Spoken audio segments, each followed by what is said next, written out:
Hey y'all, it's Stephanie. I wanted to take a few minutes today and just talk a little bit about chakras. I have this new chakra journal out and I wanted to explain what a chakra is because I realize not everybody may be knowledgeable about chakras. So, first, the basics on chakras.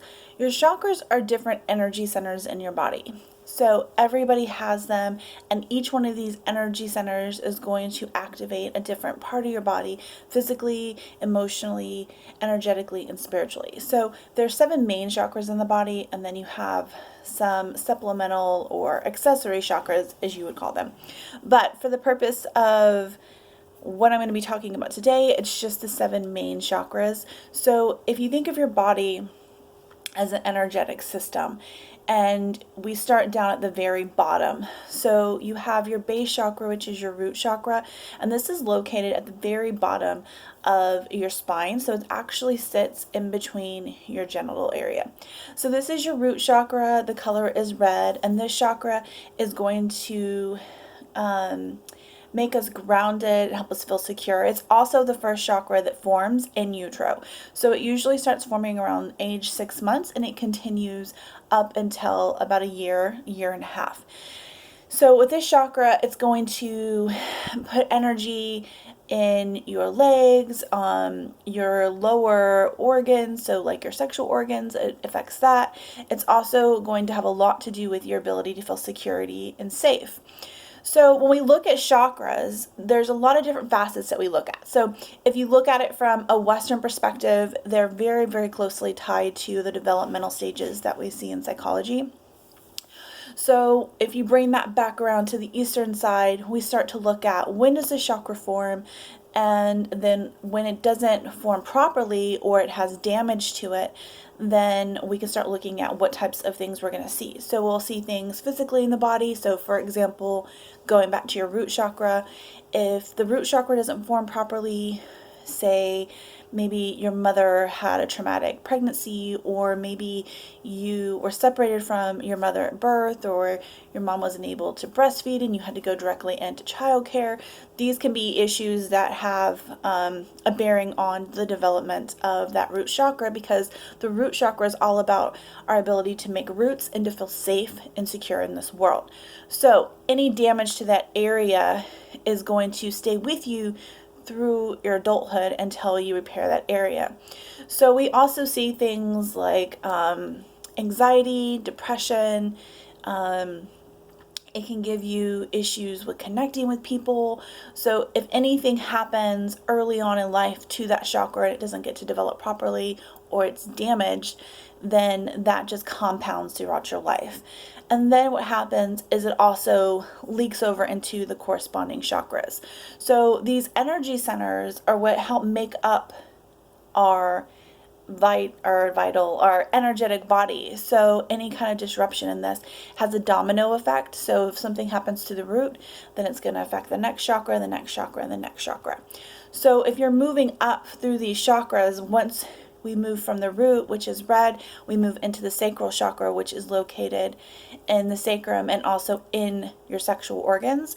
So this chakra is also known as the sexual chakra. So it affects our ability to embrace our sexuality, to feel comfortable in our own body. It also has a lot to do with our ability to be creative and to self-express ourselves. So if this has been hindered, especially during childhood, it can affect our ability to connect with people on an emotional level, our ability to feel safe in our own body. It gives us problems with creating boundaries with people, whether that's they're too rigid or there is no boundary. This chakra also has a lot to do with our emotions, because we hold all of our emotions in this area. So very prone to depression.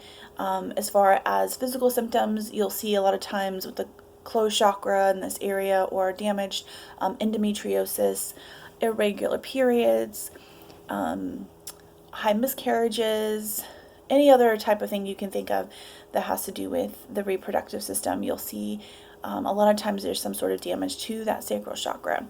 So the color associated with this is orange. The next chakra that we move up to is our solar plexus, which is located just above our belly button. And this is red. This is what gives us our ability to really carry on our goals and our visions. So if you find that you have trouble executing your dreams, or you have all these ideas but you just can't make it happen, you lose interest really quickly, or you lack the confidence to follow through on your dreams or your goals, this is your solar plexus area.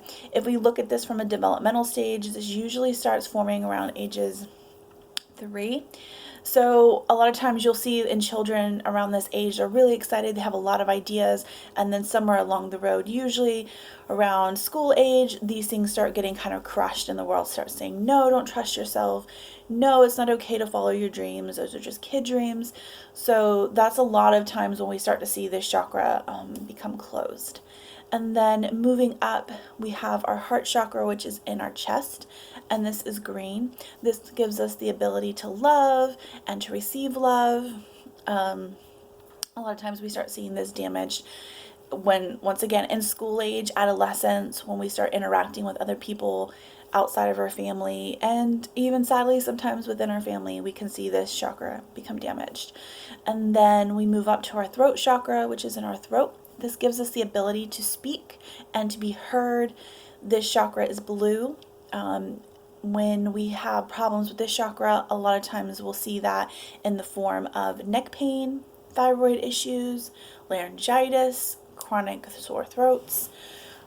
People that have an imbalanced throat chakra, a lot of times will have either a very loud voice, it almost seems like they're shouting at you when they speak, or a very timid voice.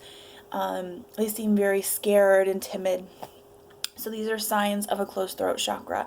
When this chakra is open, we're able to communicate clearly. We're able to take our visions and speak them to the world. We're also very creative because the throat chakra and solar plexus and even our sacral chakra, they all work together to make ourselves creative, carry out our goals, and to really speak our truth and show our art to the world, or however we want to express ourselves creatively. And then if we move up, we have our third eye chakra. Most people have heard of this in some way. This is what gives us vision outside of our normal vision. So this is what gives us the ability to see things from a multitude of perspectives. It also gives us the opportunity to become in touch with our gifts. So clairvoyancy, the ability to see the future, to work as an empath, all of these things that we all have the ability to do come from our third eye. It also gives us the ability to dream and interpret our dreams and things like that. So as this chakra opens, we're able to become more in touch with the energy around us and the energy within ourselves. And this is going to be indigo, that color. And then our crown chakra is located above our head, and this is what gives us the ability to connect with the universe. This is what we know as our higher consciousness. So when we are connected to our crown and our crown is nice and healthy, then we're able to feel connected and like we're part of something, and we can see the bigger picture. Oftentimes when this chakra is unbalanced, people become disillusioned, they feel like there's nothing out there for them, or they become fanatical. They tend to lean towards one person or one idea, and they become really fixated on that, and they have lost their ability to be open-minded and see multiple perspectives on things. So that is a very, very, very brief rundown of your chakra system. So if you want to learn more about your chakras, my journal is a great place to start.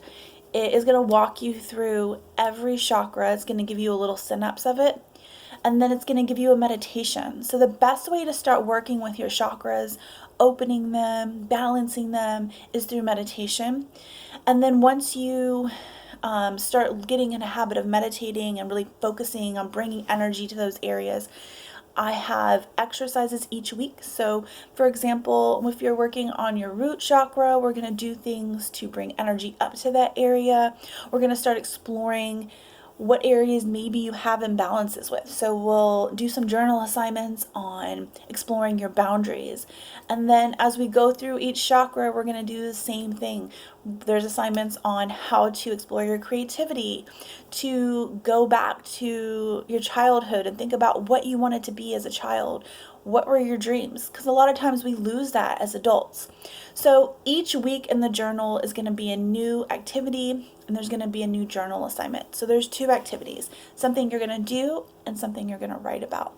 So this gives you the opportunity to meditate, to do an activity that's going to bring energy to the root, to really get in touch with that energy and how it feels, and then how to open it up. So it's 28 weeks worth of material. And the great thing about it is once you've done it, you can do it again, because your chakras are constantly coming in and out of balance. And you're probably going to find, if you haven't worked with them, when you start to work with them, it's a lot of work, and it's like peeling an onion. You peel one layer back and then there's another layer and another layer.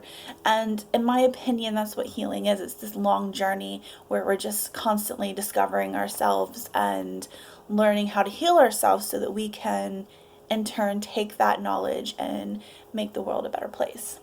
So if you would like to get on the list to get one of the journals, they are being printed in October, and I'm currently taking orders for those. So you can go to my website, stephanie-cotton.com, and you can go ahead and pre-order that. And stay tuned, because I'm going to start doing a video on each of the chakras and just giving you some little tidbits and some information on how you can start working with your chakras. See you guys!